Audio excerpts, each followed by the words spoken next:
It was late one evening when I saw her for the last time, before she disappeared. Cynthia, with her usual devil-may-care smile, stepped into the elevator, her eyes locked on mine as the doors closed. Something was off that night. There was a dark glint in her eyes, a sharpness that didn't belong. I didn't know it then, but that smile was the last thing I would see of her, and it would haunt me for years to come. Cynthia had always been the type of person who thrived in power. A junior manager at a fast-growing company, she had a reputation, one built on her charm, looks, and her ability to climb the corporate ladder faster than anyone else. But the thing was, I knew what everyone else didn't. Cynthia had a way of using people. It was almost like she could sense when someone was vulnerable, and she wouldn't hesitate to take advantage of them. I had worked with her for months, watching how she manipulated situations, made allies, and got close to the higher-ups, especially Mr. Olanreweju, the company's CEO. It made me uneasy, but I didn't have the courage to confront her. She was too powerful, and I was too afraid of what might happen if I did. I had seen Cynthia's methods before. She would flirt, laugh, and engage in conversations, but there was always something more behind her words. Her charm wasn't just an act, it was a weapon. It was as though she knew every man's weakness, knew exactly how to speak to them to make them feel seen, important, desired. And once they were hooked, she used them, sometimes without them even realizing it. One afternoon, I saw her whispering to Mr. Olanreweju in the break room. The conversation was hushed, but her body language spoke volumes, leaning in just a little too close, making him laugh a bit too hard at her jokes. When I walked in, they both immediately stopped talking. The tension was palpable, but Cynthia just flashed that same sweet, disarming smile. I could see the change in Mr. Olanreweju's expression, too. It was subtle, but the way he looked at her wasn't the way he looked at anyone else. She had done something, I could tell. I tried to shake the feeling of unease creeping into my mind, but the truth was, Cynthia's influence was growing, and I wasn't the only one who had noticed. The whispers in the office had started. People said she was the next in line to take over the department. Others joked that she was Mr. Olanreweju's secret favorite, that they had a special connection. But I knew better. She wasn't just trying to climb the ladder, she was determined to own it. It didn't take long before Cynthia's rise to power became undeniable. She started getting more responsibilities, more control over major projects, and more attention from the higher-ups. Meanwhile, the rest of us continued to work in the background, quietly doing our jobs, while she thrived in the spotlight. It was impossible not to notice the shift. One day, I was walking through the office when I overheard a conversation between two of the senior employees. They were talking about Cynthia, though not in the way you'd expect. "She's dangerous," one of them muttered, voice low and guarded. "She's not what she seems." The other person responded with an uncomfortable laugh.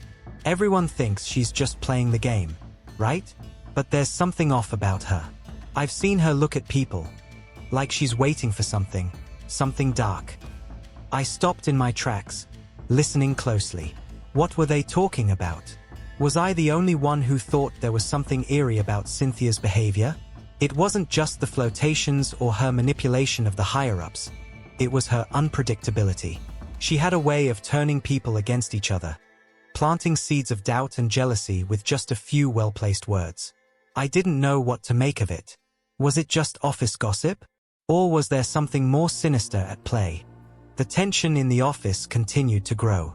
Cynthia's control was undeniable, but what worried me the most was how quickly everyone had started falling into her grasp.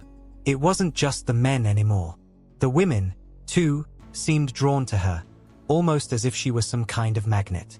They would laugh at her jokes, follow her advice, and, in some cases, mimic her every move. It was as though she had a hold over them, an invisible power that no one seemed to notice. I found myself observing her more closely, trying to understand how she worked. Every conversation, every subtle touch on someone's arm, every laugh that lingered just a bit too long, it was all part of her strategy. She was like a spider spinning her web, and the more I watched, the more I realized just how deep her influence had gone. Then, one morning, I overheard something I shouldn't have. Cynthia was in the hall, speaking to one of the junior staff members. I had walked by just as she was finishing a conversation, and the last words she said were chilling. "You know what to do. We can't let him stand in our way." The him she was referring to was Mr. Olanreweju. At first, I thought I'd misunderstood, but then I saw the look on the junior staff member's face. Fear. She hadn't said it casually. It was a command, a threat. I froze in my tracks, feeling the hairs on the back of my neck rise. What was she planning? I couldn't shake the feeling that something was wrong, that I had stumbled into something far bigger than office politics. The words echoed in my mind. We can't let him stand in our way. Who was she talking about? And what exactly did she mean? I couldn't get it out of my head. Was Cynthia planning to take Mr. Olanreweju down? But why? He was the CEO, the one in control. Wasn't she playing with fire? And why involve a junior staff member in whatever plot she was brewing? I spent the next few days in a daze, watching Cynthia with growing suspicion. She had started acting more secretive, more distant, even with her usual charm. She was more careful with whom she spoke to and when, as if every move was deliberate. Yet, I noticed that she had also started making subtle digs at Mr. Olanreweju in meetings. Little comments, veiled insults, and challenges to his authority. No one seemed to notice, but I did. And it worried me. One afternoon, during a particularly heated meeting, Cynthia and Mr. Olanreweju clashed. She questioned his decision on a major company merger in front of the entire room, her tone dripping with disrespect. The silence that followed was thick with tension. Mr. Olanreweju's face turned pale, and for a moment, I could have sworn I saw fear in his eyes. Fear. The realization hit me like a punch to the gut. Cynthia wasn't just playing for power. She was playing for something darker. That evening, I couldn't sleep. I lay awake in bed, replaying the meeting in my mind over and over again. Cynthia's words, her tone, the way she undermined Mr. Olanreweju so publicly. There was something unnerving about the whole exchange. It was almost like she had planned it, baited him into a corner where he had no choice but to back down. The next day, the office atmosphere was different. Whispers filled the air, and every conversation seemed to revolve around the fallout from the previous day's confrontation. But the most disturbing part was that no one seemed to question Cynthia's behavior. They all just accepted it, as if it was normal. I overheard two employees discussing the incident in the break room. One said, "Cynthia has really got Mr. Olanreweju in her pocket now, doesn't she?" The other replied, "It's not just him. Everyone's been in her pocket for a while. Have you noticed how things have shifted? She has a way of making people think what she wants them to think." My stomach churned as I realized the full extent of her influence. She wasn't just climbing the ladder. She was controlling the entire company from the shadows, manipulating everyone into doing her bidding. But what was her endgame? As I sat at my desk later that afternoon, I saw her walk past with a smug look on her face. For the first time, I saw something in her eyes that I had never seen before: victory. She was close to something, and whatever it was, it had nothing to do with the company. I shuddered, knowing that I was standing too close to a dangerous game. A few days after that meeting, the atmosphere in the office became thick with anxiety. It was as though the company was holding its breath, waiting for something to happen. And we didn't have to wait long.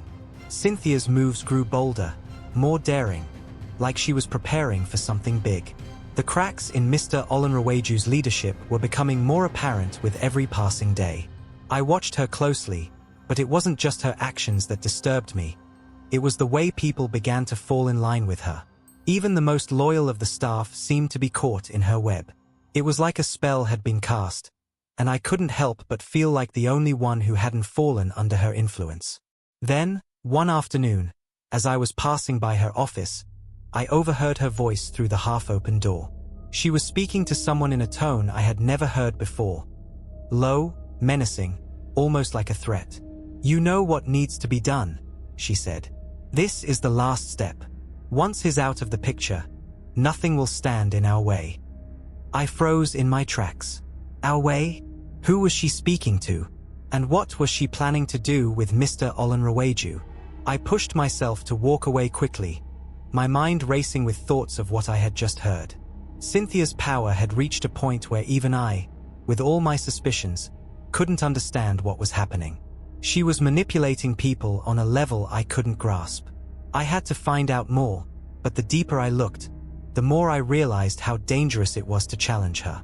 The next few days were a blur. I couldn't stop thinking about the conversation I overheard.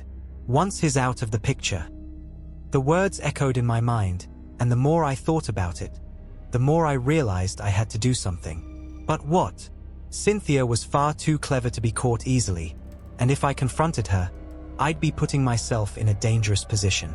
Yet, I couldn't ignore the truth that was staring me in the face. She was playing a deadly game, and Mr. Olanrewaju was the pawn. I decided to dig deeper.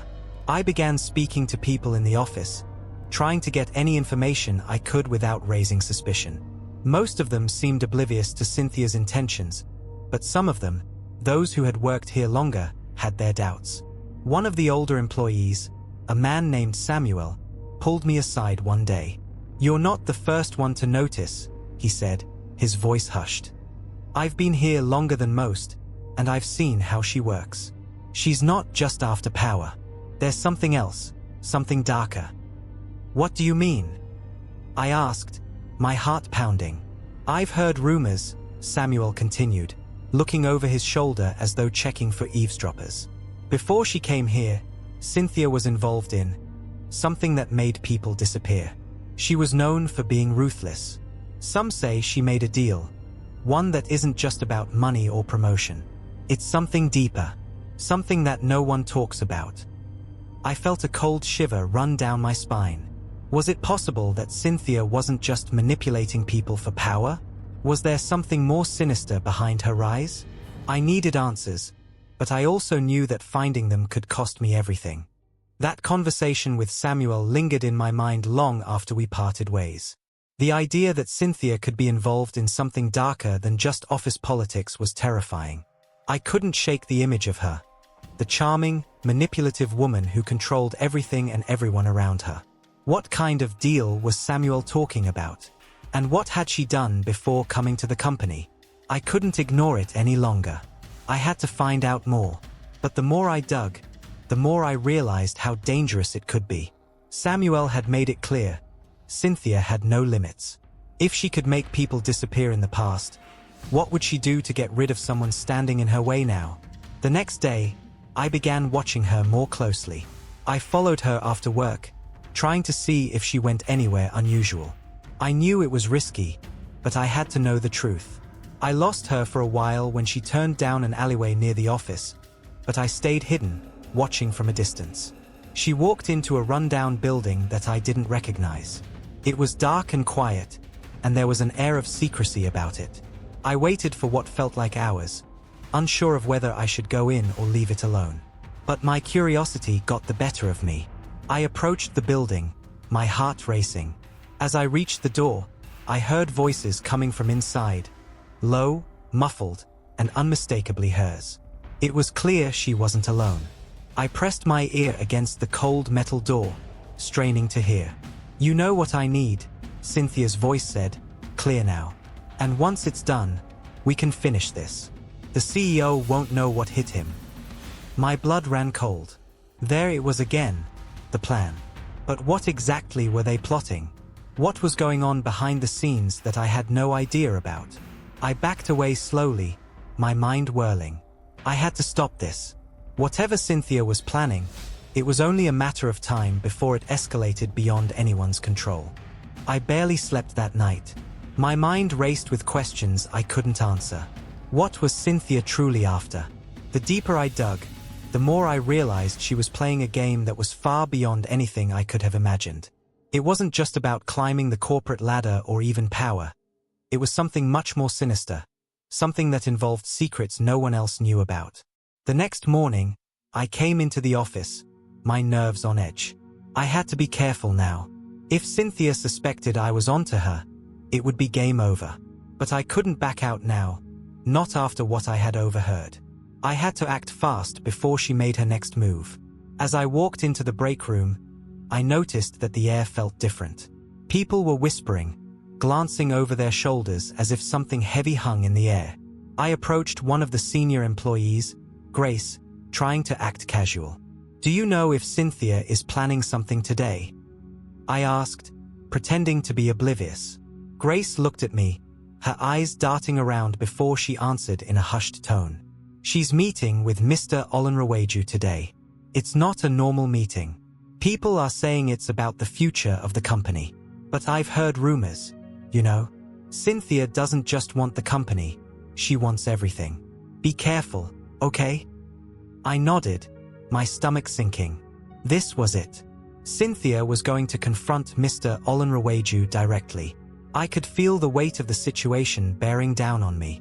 I had no idea what she was capable of, but if she was planning to bring down the CEO, there was no telling how far she would go. I couldn't wait any longer. I had to find a way to expose her before it was too late. I spent the rest of the morning pacing, trying to figure out what to do next. My head was spinning. I needed more evidence, something concrete that would prove Cynthia's intentions once and for all. But where could I get it? How could I get close enough to gather the proof I needed without putting myself at risk? The answer came unexpectedly when I overheard a conversation between two employees near the copier. One of them, an older woman named Nkechi, was speaking in hushed tones. "Cynthia's got him cornered. She's already got everything planned. You don't know what she's capable of." The other woman, Inez, was clearly nervous. "But isn't Mr. Olanreweju the CEO? Why would she?" "Because she knows how to play the game," Nkechi interrupted. "She's not in it for the power, not really. She's in it for something much darker. A few months ago, I overheard her talking about a deal she made. A deal with some people from the past. That's why she's so untouchable now." I froze, my pulse quickening. The deal again. What kind of deal had Cynthia made? I needed to find out more, and fast. As I moved to leave, my foot accidentally kicked a chair, causing it to scrape against the floor. The two women immediately turned toward me. I quickly pretended to be looking for something, trying to act casual, but it was too late. They had caught me listening. I forced a smile. "Sorry, didn't mean to eavesdrop." Nkechi's eyes narrowed, and for a moment, I thought she might say something, but instead, she just gave a slight nod and walked away with Inez. But her words stuck with me. A deal from the past. What had Cynthia been involved in before? I was now more certain than ever that this was no ordinary power struggle. Whatever Cynthia was after, it was deeply rooted in something dark, and it was far beyond anything I had imagined. The more I learned, the more I realized how out of my depth I was. I wasn't just dealing with office politics anymore. I was stepping into a world I didn't fully understand, one where Cynthia's power extended far beyond anything visible. I needed more information, something that would give me the leverage to stop her before it was too late. That evening, I decided to take a risk. I couldn't afford to wait around and let Cynthia execute whatever plan she had in mind. I would go directly to Mr. Olanreweju.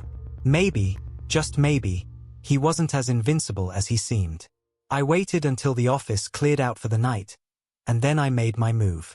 I approached the CEO's office with a mix of dread and resolve. I didn't know how he'd react, but I couldn't sit back and let things spiral out of control. When I knocked, he answered immediately. Mr. Olanreweju looked tired, his usual calm demeanor replaced by something else. Anxiety, perhaps? Or was it fear? "What's going on?" I asked, stepping into the room without waiting for an invitation. His eyes widened, as if he hadn't expected me to be so bold. "What do you mean?" I didn't beat around the bush. "It's Cynthia. I know what she's planning. She's playing you, Mr. Olanreweju. She's using you to get what she wants, and if you don't stop her, she's going to take over everything." He stood up quickly, almost too quickly, as if the idea of Cynthia going that far had just crossed his mind. He paced across the room, avoiding my gaze. "You don't understand. You have no idea what you're talking about." "Then tell me." I insisted, my voice rising. "Tell me what she's after. What's this deal she made?" Mr. Olanraweju stopped pacing and turned to face me. His eyes were hollow, as if the weight of whatever secret he was carrying was suffocating him. It's too late. You don't know who she really is. You don't know what she's capable of. I thought I could control her. I was wrong. The words hung in the air like a warning.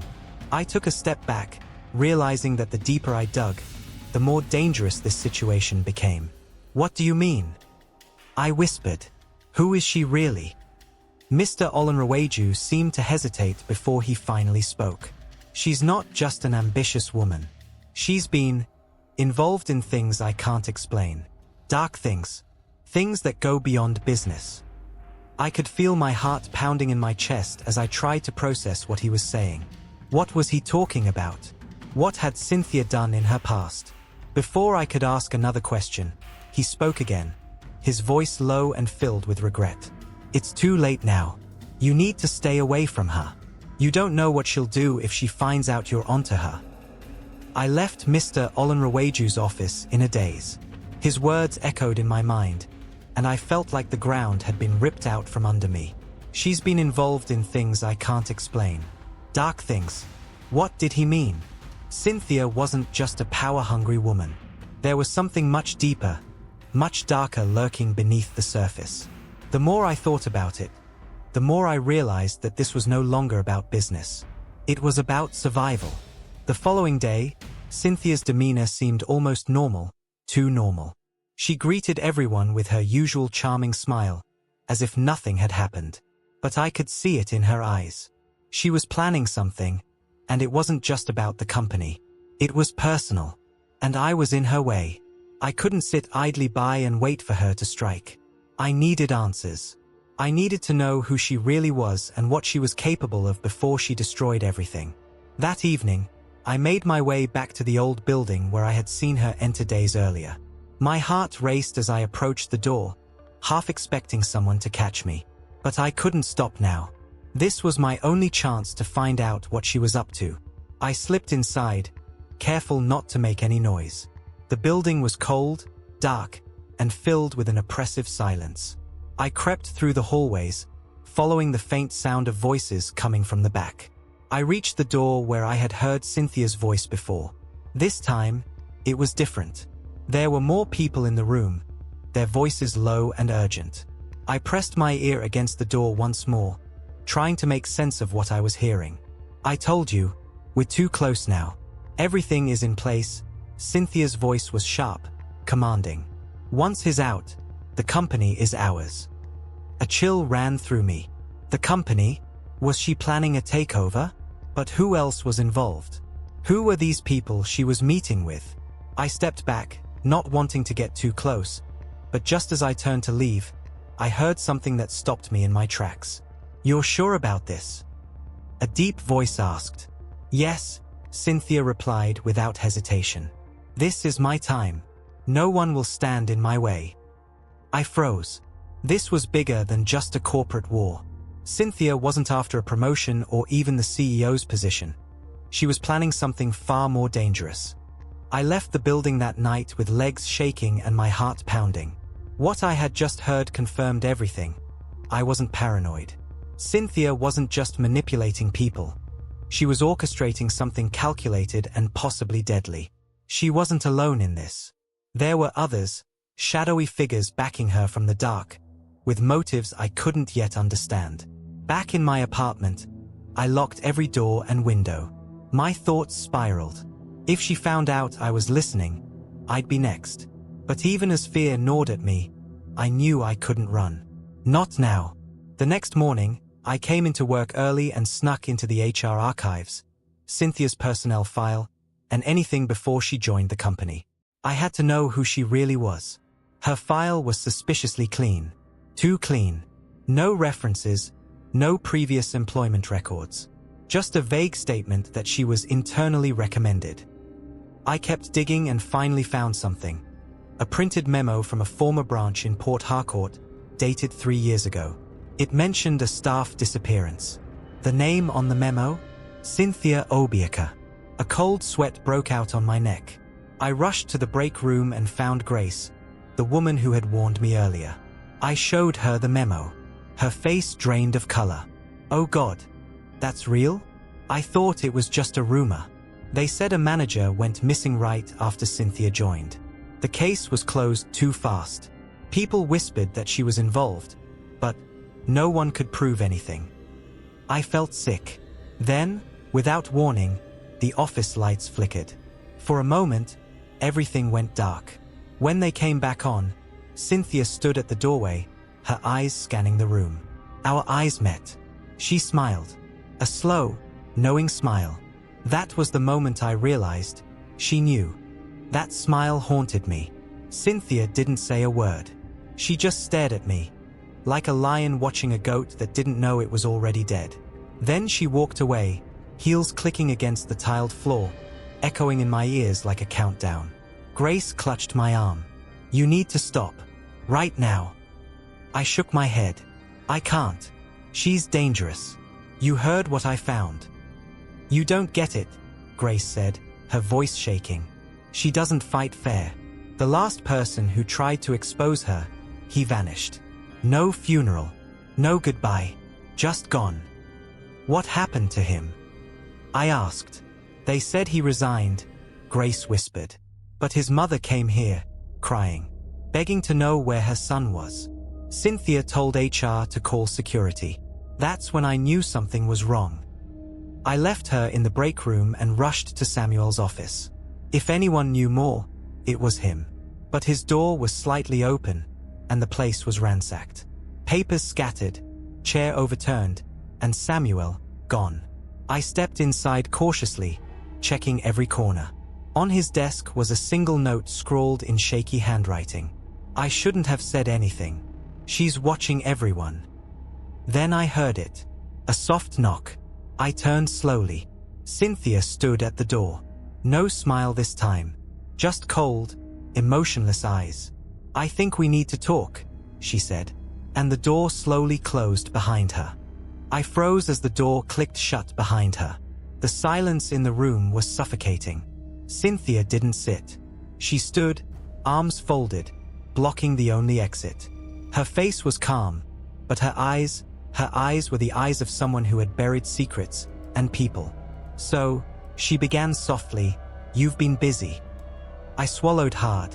My voice felt trapped in my throat, but I managed to speak. "What did you do to Samuel?" Her expression didn't change. Samuel was weak. He let fear control him. That's not the kind of person I need in my future. Your future? I asked. You're planning a hostile takeover, aren't you? She tilted her head. A takeover? That's such a small word for what I'm building. I don't just want the company. I want everything that comes with it. The influence, the connections, the legacy. And what happens to the people in your way? I asked. You ruin them? Make them disappear like that manager in Port Harcourt? Her eyes narrowed slightly. You've seen things you shouldn't have. Heard things that don't concern you. You're not stupid. That's why I'm giving you a choice. I held her gaze. What kind of choice? Join me, she said simply. You're smart. You already know half the truth. I can show you the rest. But if you keep digging, keep resisting me. She stepped closer. I'll make you disappear so quietly, even your shadow will forget you existed. My pulse thundered in my ears. This wasn't just a woman hungry for power. This was a woman possessed by it. I had to decide. Play along and stay alive, or risk everything and bring her down. But before I could answer, she leaned in and whispered, You're not the first, and you won't be the last. Then, she walked out, leaving the scent of her perfume and the weight of a threat behind. I stood alone in the room, trembling, but alive. For now. That night, I couldn't sleep. Cynthia's words kept echoing in my mind. Join me, or disappear. It wasn't a warning. It was a promise. The walls were closing in, and I had no allies left. Samuel was gone. Grace had retreated into silence. Even Mr. Olanreweju, the CEO himself, had become a shadow of a man helpless under Cynthia's grip. I knew I needed help, but not from inside the company. The next morning, I traveled to Port Harcourt. I had to find out what really happened at the branch where Cynthia first rose to power. If I could find anyone who remembered the disappearance, maybe I could expose her. The old branch office had become a government building, but I found an old security guard, Parasuko, who had worked there during that time. When I mentioned Cynthia Obiakor, he flinched. "She came like fire," he muttered. "Pretty girl with eyes like a snake. Always smiling, always whispering." "Do you remember the manager that went missing?" I asked. He nodded. Mr. Eakin. Young, gentle man. He was about to report her. Then one morning, his car was found at the river. No body, just an envelope on the passenger seat. People said it was suicide, but I knew. That girl? Trouble in heels. I thanked him and returned to my hotel room, shaken. It was worse than I thought. Cynthia didn't just climb to the top. She crushed anyone who questioned her. Back in Lagos, I walked into work the next day pretending nothing had changed. But everything had. Because now I knew what I was dealing with. And I was done being afraid. I stepped into the office that morning with a steady heart and a clear mind.